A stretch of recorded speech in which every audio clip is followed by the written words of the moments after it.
Yengeçler, yükselen burcu yengeç olan dostlar, yeni bir haftaya başlıyoruz. 14-20 Ağustos.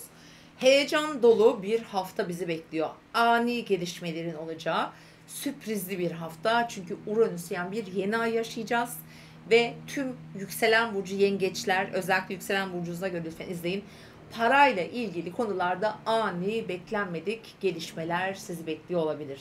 Eğer doğum haritanızda etki alıyorsa bu hafta Salı gününden itibaren Ay Aslan Burcu'na geçecek. Perşembe gününe kadar olan süreçte oradaki Güneş'in, tabii ki Ay'ın da Aslan Burcu'na kavuşmasıyla, Venüs'ün Aslan Burcu'nda olmasıyla bir yeni ay meydana geliyor. Ve Uranüs'ten dik açı alıyor. Bu sürpriz yenilikleri getirebilir. Özellikle kazançlarınızla ilgili konularda bir yeniliğe gidebilirsiniz. Yeni ay çünkü bu süreci aynı zamanda başlatacak. Hem Uranüs'ten etki alıyor ve 10 günlük bir süreçten bahsediyorum. Burada beklentilerinizin doğrultusunda ama tam tersi etkilerle çalışacak bir takım gelişmeler olabilir. Mesela burada eğer doğum haritanız etki alıyorsa, işte Aslan Burcu'nda, Koç Burcu'nda, Yay Burcu'nda bir Venüs'ünüz varsa, mesela diyelim ki Mars'ınız olabilir. Olumlu etkiler de alabilirsiniz. Eğer Venüs'ünüz sizin ateş elementinde ve retroysa mesela, veya Merkür'ünüz olabilir ya da ayınız olabilir. Bu da çok önemli aslında. Ay da çok çok önemli bir unsur. Burada olumlu gelişmeler de getirebilir. Yani Aslan Burcu'ndaki bu yeni ay birçok hani Venüs'ün retro olmasıyla genel anlamda bazı zorluklar getirmesiyle beraber bu gibi özel haritalara sahip insanlarda tam tersi etkiler de getirebilir. Yani tamamıyla olumsuz olarak bakmıyoruz. Şimdi devam ediyorum. Burada risk almamak her zaman önemlidir. Çünkü yine çarşamba, perşembe günü özellikle Uranüs'te dik açısı olan ve geçen hafta yaşadığımız Venüs-Uranüs karesini de aynı zamanda tetikleyecek. Jüpiter'in de yine burada tetik halinde olduğu bir süreç olduğu için, mesela diyelim ki bir yatırım yaptınız, tahvil aldınız, işte borsa ile ilgileniyorsunuz veya değerli madenlerle işte alıyorsunuz, satıyorsunuz vesaire. İşte buralarda çok ani oynayışlar olabileceği gibi kayıplar da getirebilir. O yüzden risk almayın diyorum. Tabii kazançlar da getirebilir ama her halükarda siz yeni kapılar açacaksınız. Yeni adımlar atacaksınız. Kazançlarınızın artacağı, bollaşacağı bir süreç de olabilir. Ama minimum da hani biraz daha böyle daha dikkatli davranmamız gerekiyorsa eğer, tedbirli de olunması gerekiyor. Onun yanı sıra daha çok paylaşılan kaynaklar, ortaklı işlerde yürütülen bir takım konular. Bunlar mirasta olur, sigortalar, vergiler gibi durumlar olabilir. Eş veya partner ilişkileriyle ilgili bir takım gelir ve gider dengelerini de değiştirecek unsurlar tabii ki olma olasılığı var. Ve diğer yandan şöyle de bir güzel yanı var. Kariyer hayatında bir yenilik, bir çıkış, bir yükseliş, orada bir artış olma ihtimali çok çok yüksek. Niçin?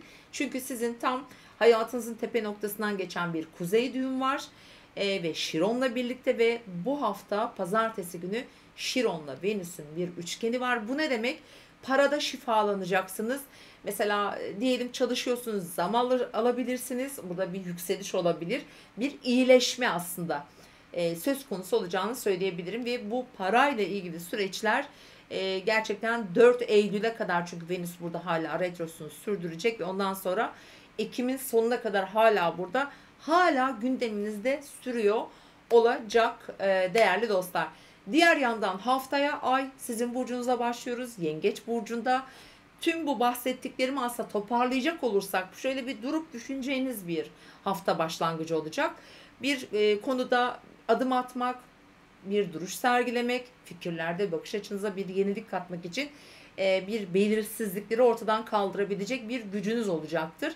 Evet, Salı günden itibaren bu bahsettiğim her şey gündemimizde olabilir. Salı, çarşamba, perşembenin ilk saatlerine kadar özellikle ayın Uranüs'e, Güneş'in de Uranüs'e açıların, dik açıların olduğu çarşamba günü en kritik gün. Bugün çok önemli alımlar, satımlar vesaire, para, harcamalar, ki harcama dikkat edin, yapmayın lütfen. Perşembeye geçtiğimizde ay artık Başak'a geçiyor.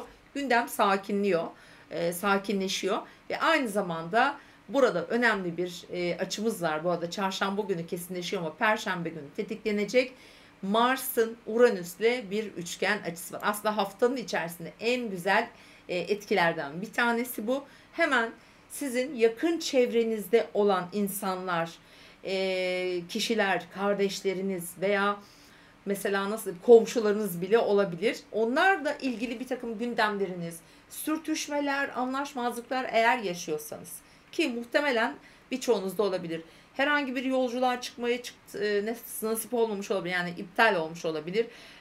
Veya onun yanı sıra ne olabilir? Eğitim, öğrenim, yazılı sözlü kendini ifade etmekle ilgili konularda da biraz daha böyle üst perdelerde olabilirsiniz. İşte buraya bir Uranüs etkisi var.